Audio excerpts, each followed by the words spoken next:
Sickle cell disease is an inherited group of blood disorders in which the red blood cells, which is normally oval in shape, gets contracted into a sickle shape, and that causes healthy red blood cells to be reduced in number and also causes blockage of blood flow.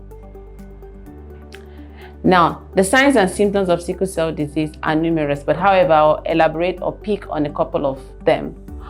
First of all, it's anemia. Most times for the patient, they see this as pale, being pale. Then we also have episodes of pain, swelling of the hands and feet, frequent infections, delayed growth in puberty, and vision problems. Now, sickle cell anemia is actually caused by a mutation in the gene that is responsible for production of red blood cells, which carry oxygen throughout our body, also nutrition throughout the body. How can we avoid this particular condition? Because it's an inherited condition that has to do with gene mutation. The way to prevent this is, if you have a sickle cell trait, before you think of getting pregnant, you have to get in touch with a genetic counselor who will tell you what are the preventive measures and possible treatments and reproductive options, particularly when you have the sickle cell trait. Now, sickle cell disease can be managed in various forms. Management is geared at prevention. Prevention is one of them.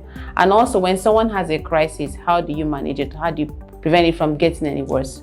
Prevention of crisis involves, one, treating infections when they come and promptly. Secondly, making sure that you take lots of water and avoid stress as much as you can. Then when they come down in the hospital with crisis, you control the pain, and then of course give them fluids to help rehydrate them, and also treat infections if that's the cause of the crisis. And then of course blood transfusions too has a role to play, particularly in cases where their blood levels are very low. And then stem cell transplants may be a cure, particularly for children and teenagers. If you have painful episodes or have questions about sickle cell disease, please see a doctor immediately. Thank you.